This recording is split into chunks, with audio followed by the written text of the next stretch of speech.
ආයිබෝවන් අපේ YouTube channel එකට ඔයාව සාදරයෙන් පිළිගන්නවා. අපි කලින් වීඩියෝ වලින් Excel වල බේසික් වලින් පටන් අරගෙන charts, conditional formatting, formula සහ functions වගේ දේවල් use කරන්නේ කොහොමද කියලා කතා කරා.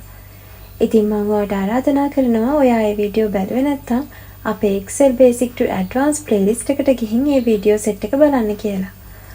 අපි මේ වීඩියෝ එකෙන් කතා කරමු data set එකක් pivot table option එක use කරලා analyze කරගන්න කොහොමද කියලා. ඔයාට මේ වීඩියෝ එකේ අපි වැඩ කරගෙන යන workbook එක download කරගන්න පුළුවන් link එකත් මම share කරන්නම්. ඉතින් තවත් වෙලා ගන්න නැතුව අපි අපේ වීඩියෝ එකට යමු. රැඳෙන්න කියලා ආරාධනා කරනවා අන්තිම තප්පරය වෙනකල් හැමදාම වටිනා දෙනම ඔයාගේ ළඟටම ගෙනෙලා දෙන skill champ එක.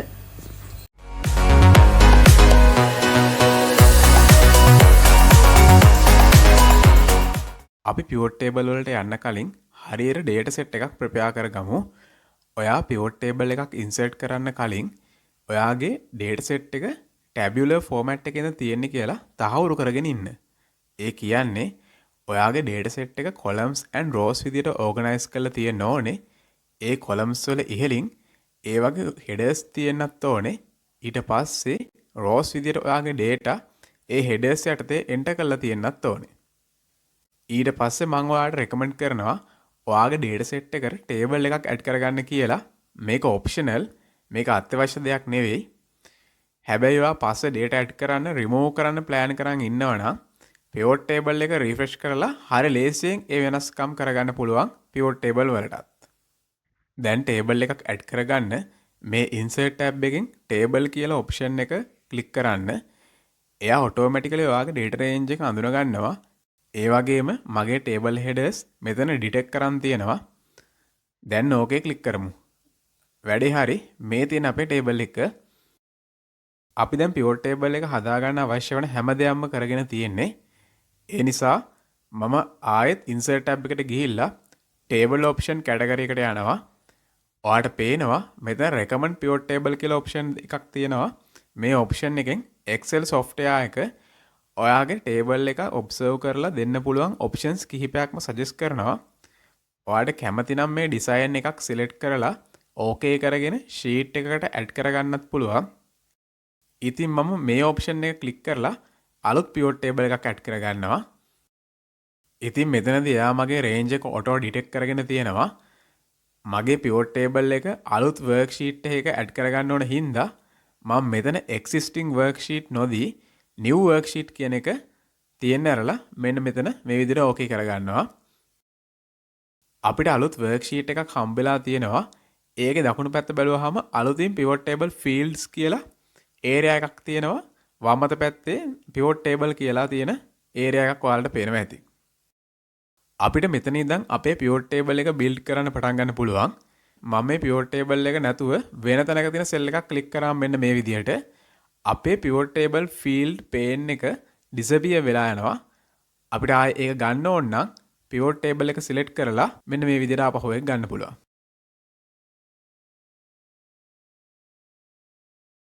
ඔයාලට පේනවා pivot table fields වල date, salesperson, region, product, sales amount, quantity in kg, customer id.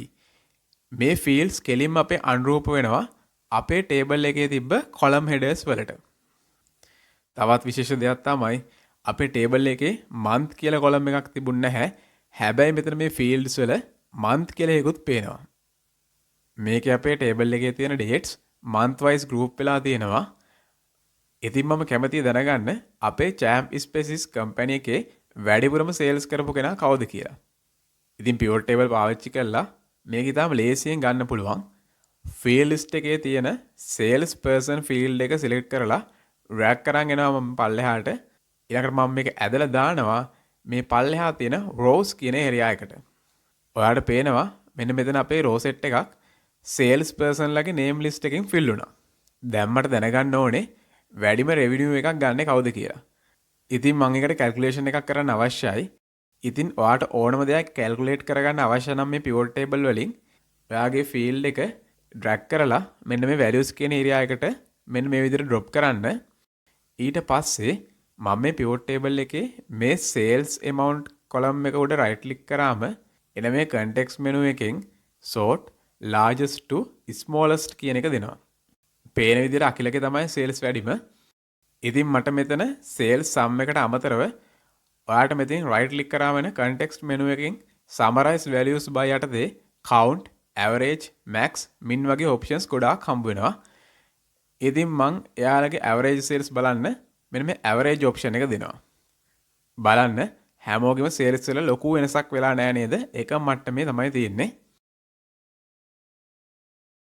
හිතන්න මට දැනගන්න ඕනේ කියලා sales region අනුව අපේ sales person ලගේ performance වෙනස් වෙන්නේ කොහොමද කියලා. මම මේ region field එක drag කරලා column area එකට drop කරනවා. ඉතින් මට දැන් බලා ගන්න පුළුවන් අකිලලාගේ පියුම්ලගේ ඒ පළාත් වලට අදාළව sales වෙච්ච විදිය, එයාලගේ total sales, ඒ වගේම එක එක පළාත් වල total sales වෙනස් වෙලා තියෙන්නේ කොහොමද කියලා. අපි බලමු region කියන field එක column area එකෙන් drag කරලා rows වලට drop කරාම මොකද්ද වෙන්නේ කියලා. බලන්න දැන් මේ regions sales person ලා යටතේ group වෙලා තියෙනවා බලා ගන්න පුළුවන්. දැන් sales person ලා ඉන්නේ first level එකේ, region එකේ ඉන්න second level එකේ. මම level order එක මෙන්න මේ විදිහට මාරු කරනවා. දැන් අපිට පුළුවන් බලා ගන්න area අනුව sales person ලගේ sales උනේ කොහොමද කියලා. බලන්න මේ pivot table පාවිච්චි කරලා ඉතින් ඔයාලට හරි ලේසියෙන් data analyze කරගන්න පුළුවන්. මේ බටන් දෙකෙන් ඔයාලට මේ fields collapse කරලත් expand කරලත් බලා ගන්න පුළුවන්.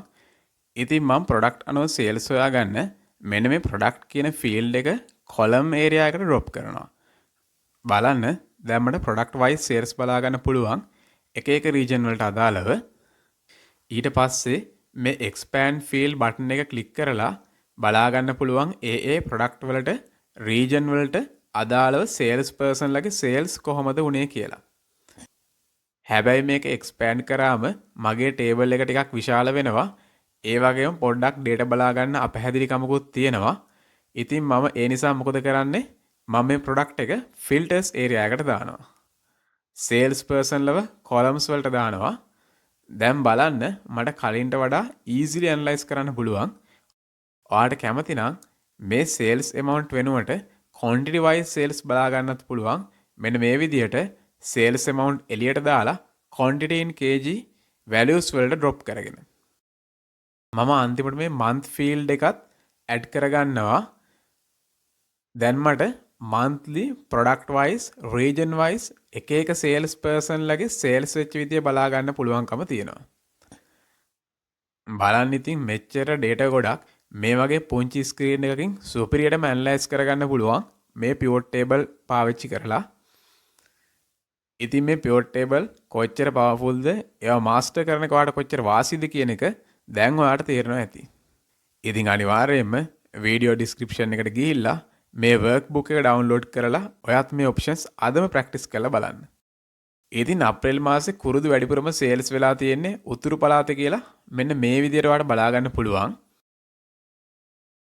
ඒ වගේම මම මේ sales person සහ region කියන field එක තියෙන areas interchange කරලා largest to small sort කරගත්තාම වැඩිපුරම අපේ sales කරලා තියෙන්නේ මහේෂ් කියලා මෙන්න මේ විදිහට ඔයාලට බලා ගන්න පුළුවන්. ඔයාලට මේ ඕනම field එකක් අවශ්‍ය නැත්නම් මෙන්න මේ විදිහට තියෙන area එකෙන් track කරලා ඒ field එක අයින් කරලා දාන්න පුළුවන්. මට දැනගන්න ඕනේ monthly grand total එකට එක sales person ලා කොච්චර percentage එකකින් දායක වෙනවද කියලා. මම මේක බලා ගන්න මෙන්න මේ column එක උඩ right click කරාම එන context menu එකෙන් show values as percentage of grand total කියන එක දෙනවා. මෙතන තව options ගොඩක් තියෙනවා. ඔයා ඒවත් try කරලා බලන්න.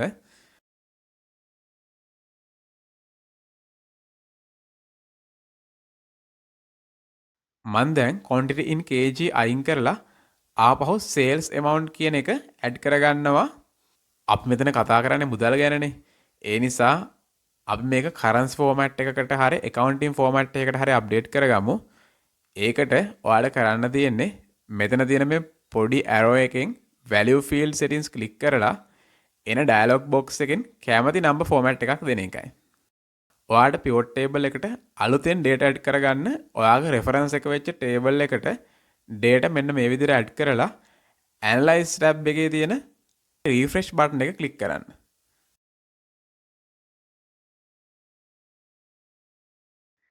දැන් ඔයාලට පේනවා ඇති අපි අලුතෙන් ඇඩ් කරගත්ත data එකත් මේ pivot table එකට ඇඩ් වෙලා තියෙනවා.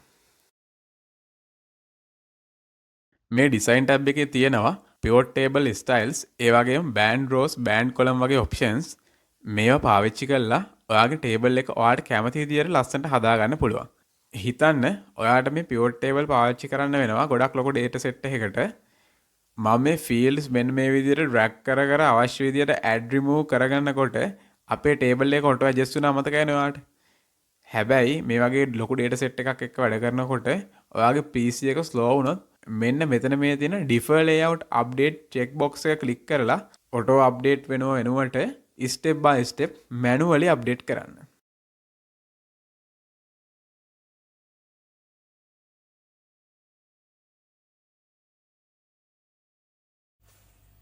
හොඳයි.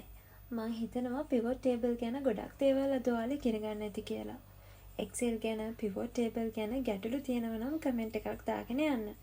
අපි ඔයාලට විසඳුම් දෙන්නම්. ඒ වගේම මේ වීඩියෝ එකෙන් ඔයාලා දෙයක් ඉගෙන ගත්තා නම් ලයික් කරලා තව කෙනෙක්ට බලන්න ෂෙයා කරන්නත් එපා.